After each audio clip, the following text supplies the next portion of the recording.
Okay, so let's load film. I'm going to put my roll of film over here for a second. This on the back of the door is an indicator to tell you exactly how many exposures you have left. If you slide that open, you'll be able to see through onto the sheet of paper that's on the film to tell you what frame number you're on. You may have seen this with other cameras before and you're probably familiar with it. I just want to mention, so I always make sure that's closed.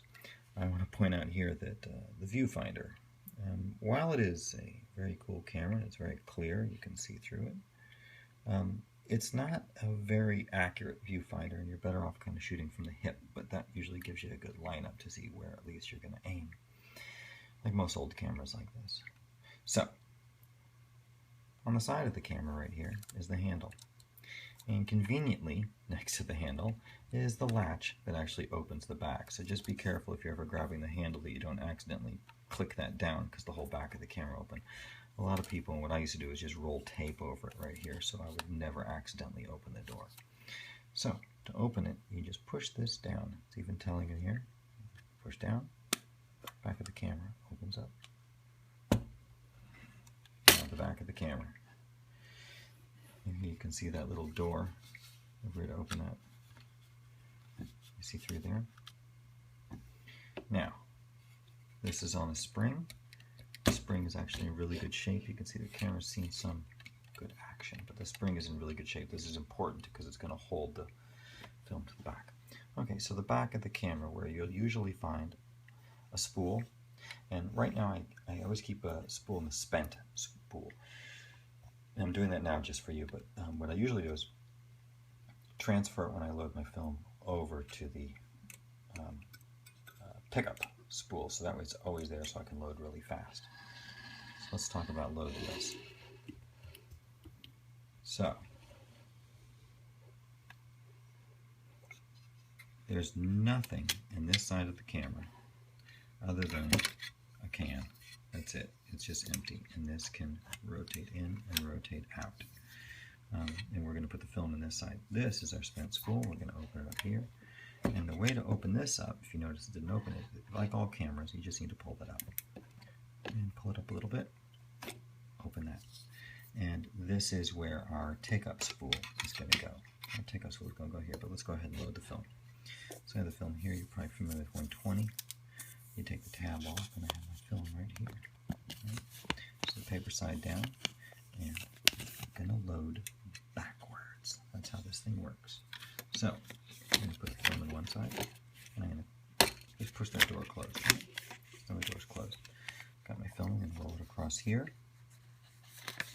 Thread it in, like you would any other film. And with this camera, I like to just kind of give it a roll or two, just to get it going, right? And I'm going to put that in just flat and push down a little bit. Now I'm going to push this until it goes flat. And cock it. And roll. Cock it.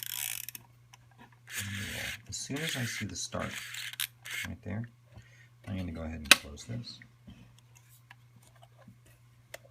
Now I'm going to open this door, and I'm going to look in here.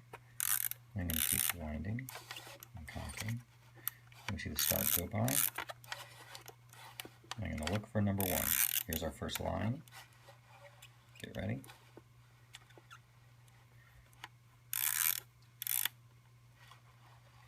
And here it comes. I'm doing quarter winds here. Here it comes. And 1. I'm going to cock it. Roll it once for good luck. Okay, so I'm going to start on 2, so I'm a little bit late, but you kind of get the idea. Close the door. And that's it. Just remember everything we did before. Open it up. Set it down. Set your focus, your aperture, and your shutter. And fire away. Now watch this while I got film in this. I'm going to go ahead and fire it. Let's cock it. Fire it. Boom. Now, watch the red light right here. A red piece of metal. So that's me cocking and winding.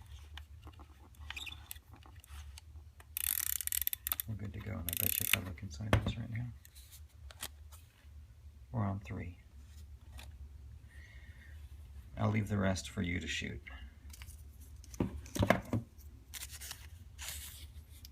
Fuji Pro 160S. Who's in the camera? Happy birthday, Tiff.